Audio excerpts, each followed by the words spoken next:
Pemirsa Intens Investigasi, kehilangan orang yang dicintai dengan cara mendadak bukanlah sebuah hal yang mudah. Hal itulah yang masih dirasakan oleh Ikang Fauzi usai kepergian sang istri Marissa Haque pada Rabu 2 Oktober lalu. Masih lekat di benak kita bagaimana penyanyi rocker senior ini begitu berat melepas kepergian sang istri.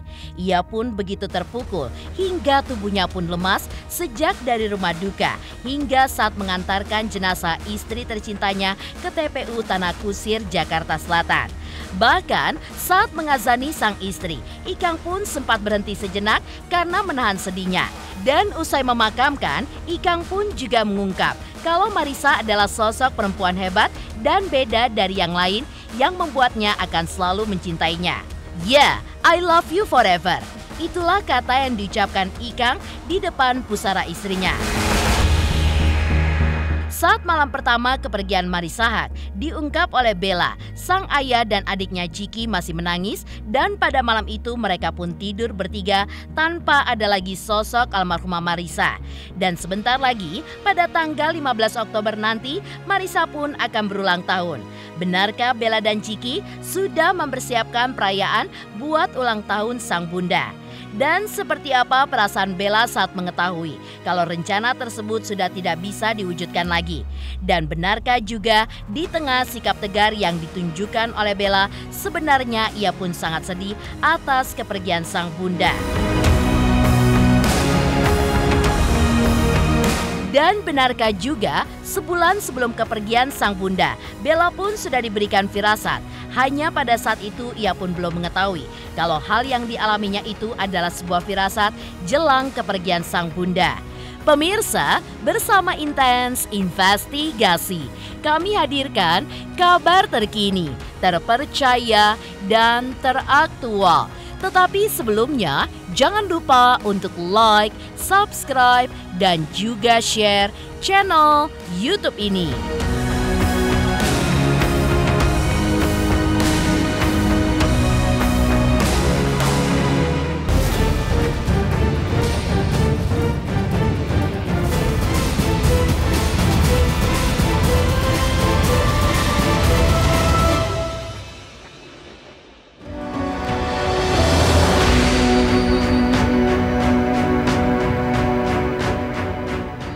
Keluarga Ikang Fauzi masih diselimuti duka yang begitu mendalam sejak kepergian Marissa Haque yang pergi secara mendadak. Ya, meski sebelumnya sempat harus diinfus karena dehidrasi akibat diare, tapi sakit itu pun sudah pulih. Dan di tanggal 2 Oktober kepergiannya, pada pagi harinya, almarhumah pun masih sempat melakukan aktivitas mengajar dari pagi hingga sore hari. Dan sepulangnya di rumah, ia pun masih sempat memesan makanan online dan sudah mulai lahap makan. Dan setelah itu, ia pun pergi ke kamarnya di lantai 2 dan menjelang pukul 1 dini hari. Disitulah perkiraan Marissa sudah menghembuskan nafas terakhirnya di saat ia sedang tidur. Tentunya kepergian mendadak Marissa itu membuat Ikang dan anak-anaknya pun menjadi syok, sedih dan juga terpukul. Hingga diungkap oleh Bella, anak pertama dari Ikang Fauzi dan almarhumah Marissa Haque, di malam pertama usai kepergian almarhumah, air mata ayahnya dan adiknya pun masih terus mengalir. Di mana saat itu Bella, Chiki dan sang ayah tidur bertiga tanpa adanya lagi sosok almarhumah Marissa Haque di samping mereka. Hal itu pun diungkap Bella usai acara tahlilan malam kedua kepergian Marissa yang digelar semalam di rumah mereka di daerah Bintaro, Tangerang Selatan.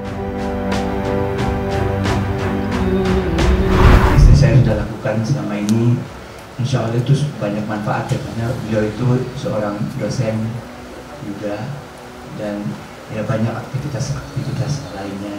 Semoga ini akan menambahkan jalan istri saya itu menuju jalan. Sekali lagi saya mohonkan doa-doa teman-teman saya, mungkin selepas dari taklim ini sendiri di rumah juga kami mohonkan untuk terus berdoa supaya membantu melancarkan jalannya ibunda istri saya tercinta Marissa Grace binti Al-Haque. Terima kasih.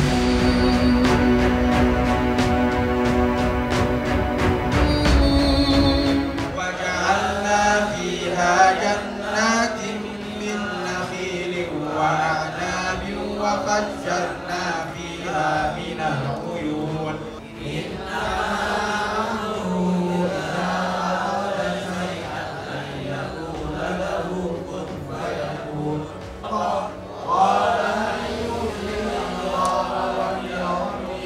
pas malam ya kerasa lah, apalagi bapak gua biasanya dia tidur di sebelahnya istrinya gitu kan. Kemarin kita tidur bertiga karena banyak orang-orang yang pesan juga kan ya, kalau malam kan orang udah pada pulang apa segala macam, ayah tuh harus ditemenin gitu.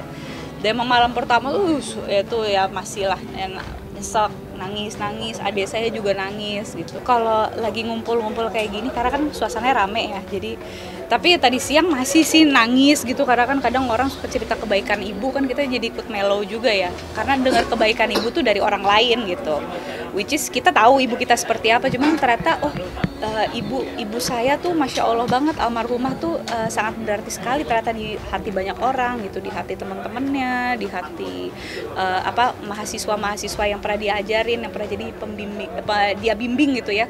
Itu ternyata ibu saya masya Allah banget meninggalkan kesan yang luar biasa sekali gitu. Dan ketika ibu pergi tuh aku jadi ngerasa wah ternyata mereka kehilangan sekali ya gitu. Di tengah kesedihan yang ditunjukkan oleh Ikang dan juga Ciki, Bella bisa dibilang paling tegar. Hingga banyak orang yang mempertanyakan kenapa dirinya bisa setegar itu di saat dihadapi kenyataan kalau sang bunda sudah meninggalkannya untuk selama-lamanya. Namun, diakui oleh Bella jika sebenarnya ia tidak setegar seperti terlihat di permukaan. Ia pun mengaku juga merasakan kesedihan mendalam atas kepergian sang bunda. Namun, ia berusaha menahan air matanya dan juga tabah. Karena menurutnya, ia pun harus bisa tetap berpikir jernih karena setiap manusia pada akhirnya akan berpulang ke pangkuan Sang Pencipta.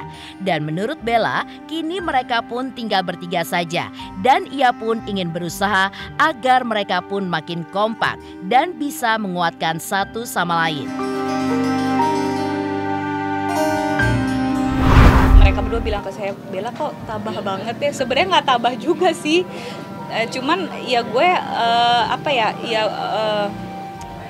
aku emang harus berpikir jernih aja gitu. Aku tidak bisa melakukan ini sendiri ya kan, kita ya sekarang tinggal ayah, Ciki, kita cuma tinggal bertiga aja, jadi kita berusaha untuk kompak dan saling ngebantu aja, ngobrol sih cara menguatkan.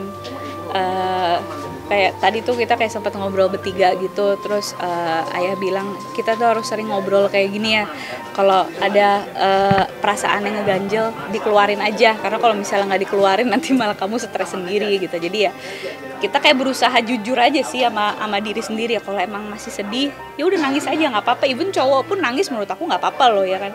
Karena itu yang bilang katanya toxic masculinity, kalau anak-anak sekarang bilang kan, yang kayak cowok nggak boleh nangis ya, cowok kan manusia juga, kalau lo nangis sih nggak apa-apa lah, orang sedih masih ditahan ya, malah nanti sakit sendiri. Jadi kayak udah nggak apa-apa, give your time to grieve gitu kan. Kalau emang pengen nangis ya nangislah seperlunya gitu, kalau ada yang mau omongin aja, kita harus saling menguatkan karena itu sebenarnya manusiawi sebenarnya, and it takes time untuk bisa memproses semua ini. Jadi itu sih caranya. Ya, memang nggak ada yang mudah, tapi ya kalau kita lewatin ini bersama-sama, insya Allah pelan-pelan bisa. Bella juga mengungkap ternyata sebulan sebelum kepergian ibunya perasaannya pun selalu tidak enak.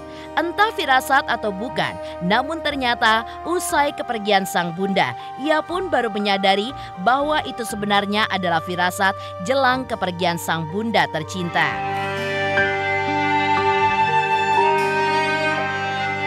Saya sendiri juga sebenarnya sebelum ibu meninggal tuh moodnya tuh dalam sebulan terakhir ini kayak udah nggak enak gitu. Aku nggak tahu firasat apa, mungkin ternyata ini firasat kalau ibu tuh mau pergi kali ya. Cuman kan pada saat sebelum kejadian kan aku nggak ngerti itu apa. Aku mikirnya ini mungkin mau haid aja kali, mau haid jadi saya punya mood tuh hancur gitu.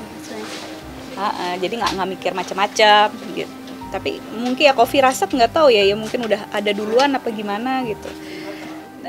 Jadi pada saat kejadian tuh aku baru ngerti gitu, apa ini ya pertanda ibu mau pergi ya, makanya aku dibikin sebulan terakhir nih mood aku nggak enak gitu. I don't know. Ini mungkin pada saat kejadian tuh aku kayak udah nggak lebih siap juga sih, nggak siap gue sebenarnya. Cuman mungkin orang-orang saya bilang kalau tabah banget sih Bel, aku nggak tahu ya.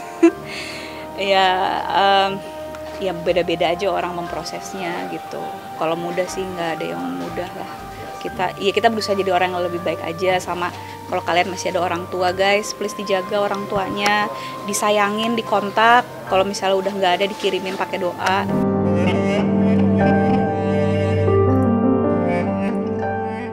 Sedihnya lagi, almarhumah pergi untuk selamanya 2 minggu menjelang momen ulang tahunnya yang jatuh pada tanggal 15 Oktober mendatang.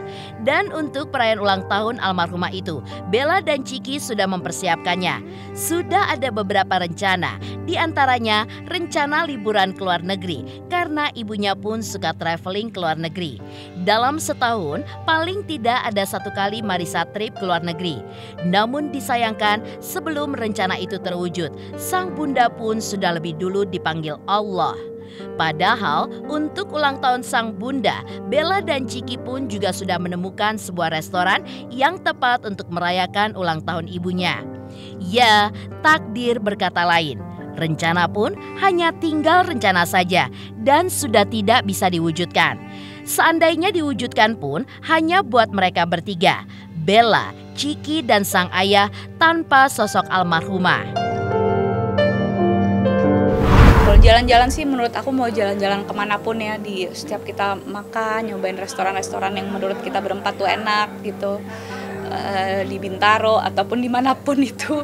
Atau ibu kan senang banget jalan-jalan ke luar negeri kan, dia kepengen tiap tahun tuh pengen dia bisa jalan-jalan ke luar negeri gitu. Jadi setiap waktu yang kita habiskan berempat tuh menurut saya ini sih nikmatin banget gitu. Bahkan dari semasa ibu hidup ya, dengan segala keterbatasan waktu yang kita punya tuh, ya aku selalu berusaha mensyukuri aja karena aku tahu ini semua tuh nggak selamanya. Jadi ya menurut saya semua momen yang menyenangkan sama ibu saya itu yang akan selalu saya ingat.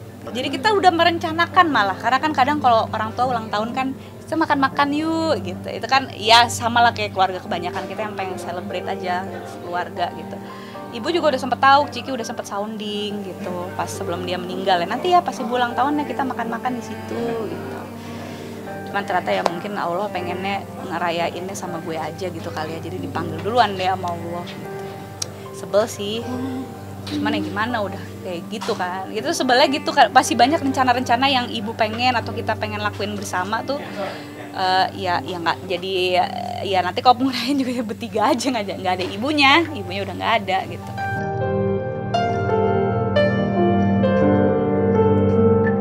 Tidak hanya meninggalkan kesedihan, kepergian Marissa untuk selama-lamanya ternyata juga meninggalkan banyak kebaikan. Dan hal ini pun dirasakan juga oleh mantan asisten Ikang Fauzi. Lalu, kebaikan seperti apa yang dirasakan oleh mantan asisten Ikang tersebut? Dan bagaimana juga penilaiannya akan sosok almarhumah semasa hidupnya? Hai, aku Feby Marcelia mau ngingetin jangan lupa saksikan Intens setiap hari Senin sampai Jumat 5 kali sehari dan hari Sabtu 3 kali sehari. Dan jangan lupa juga di like, komen, dan subscribe. Bye-bye.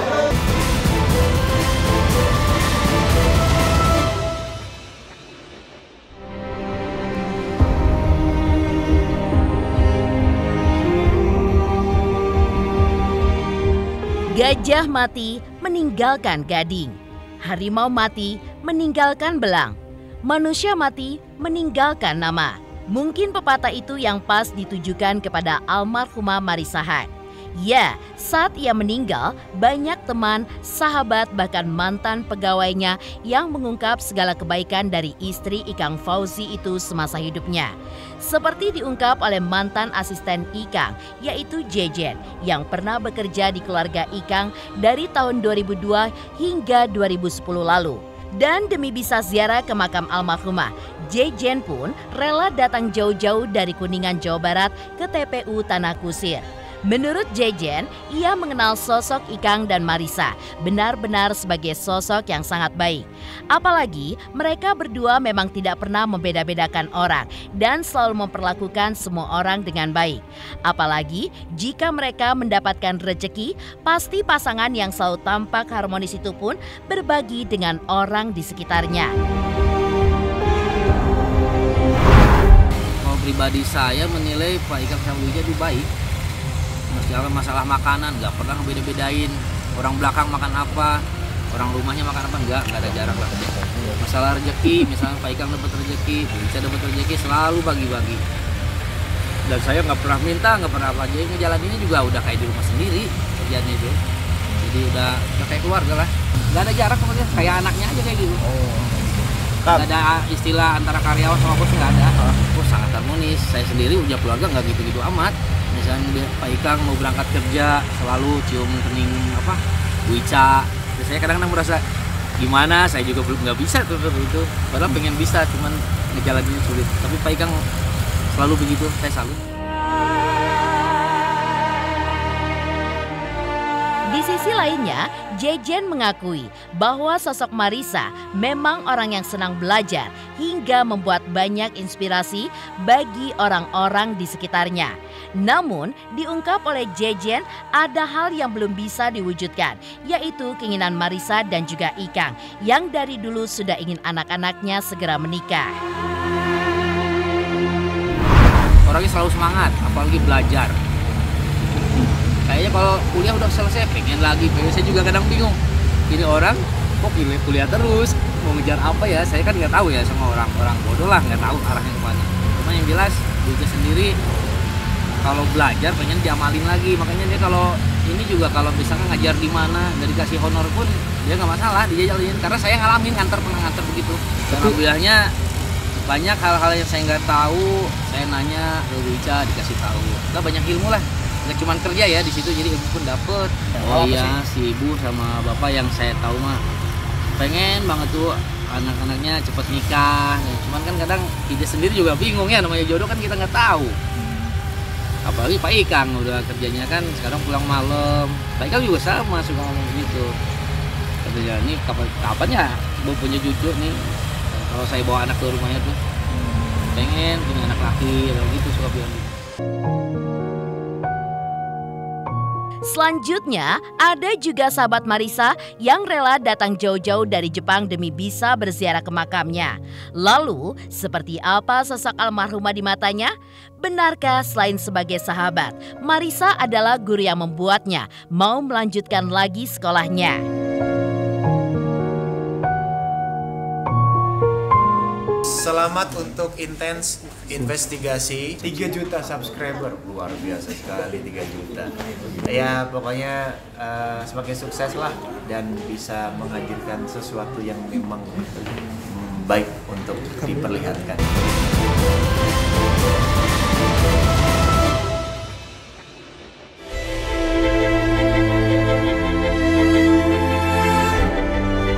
Meninggalkan banyak kebaikan membuat para sahabat sangat kehilangan sosok almarhumah Marissa Haque. Karena itu, makamnya pun masih terus didatangi oleh peziarah, terutama para sahabat yang belum sempat melayat. Bahkan ada sahabatnya yang rela jauh-jauh datang dari Jepang demi bisa ziarah ke makam sang artis dan politisi yang tutup usia di usia 61 tahun itu. Sambil menangis karena tidak kuat mendengar kabar kepergian almarhumah, sahabat Marissa yang bernama Sari itu pun juga mengungkapkan karena Marissa lah yang selalu memotivasinya untuk jangan berhenti belajar hingga ia pun kembali melanjutkan sekolahnya. Bahkan setahun lalu, Marissa dan suami sempat ke Jepang demi bisa membantu merayakan Festival Indonesia Jepang tanpa pamrih. Dan kini orang baik itu pun sudah tiada dan sang sahabat mengunjungi makam bisa memanjatkan doa langsung di peristirahatan terakhir almarhumah.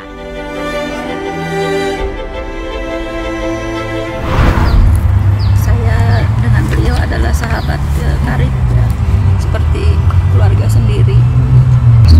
Lama ya. Saya lupa ya, sudah cukup sangat lama sekali. Banyak sekali ya kenangan-kenangan yang sangat memotivasi hidup saya. Beliau orang yang luar biasa, yang tidak pernah saya lupakan ya. Juga saya berkegiatan di Indonesia juga berkat beliau juga. Karena ingin memajukan pendidikan Indonesia, saya juga termotivasi dengan beliau. Sehingga saya meneruskan sekolah kembali. Itu juga motivasi dari beliau. Dan bagi saya, beliau adalah guru, kakak. Seperti keluarga kandung ya. Itu maaf. Sama sekali nggak ada ya. Karena beliau sangat sehat ya. Dengan saya juga tidak ada keluhan apa-apa. Saya kalau berbicara dengan beliau itu selalu tentang pendidikan Indonesia, karena beliau juga bergerak di sangat aktif sekali di dunia pendidikan.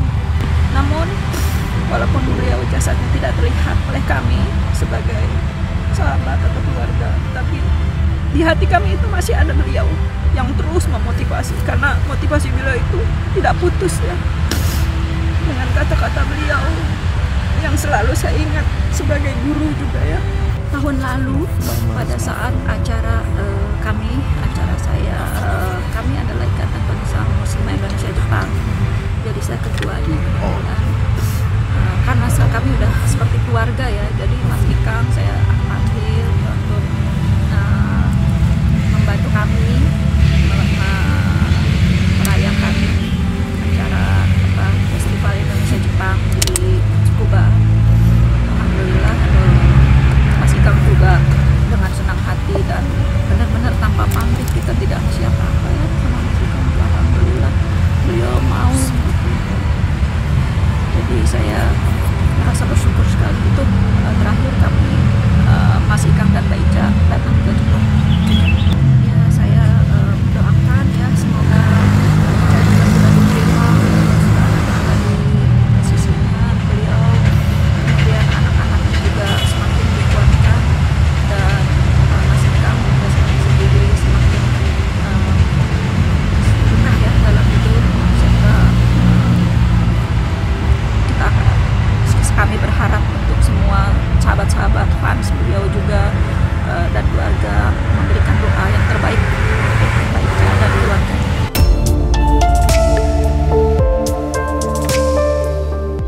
Demikian pemirsa, kabar terkini, terpercaya, dan teraktual yang kami hadirkan hari ini.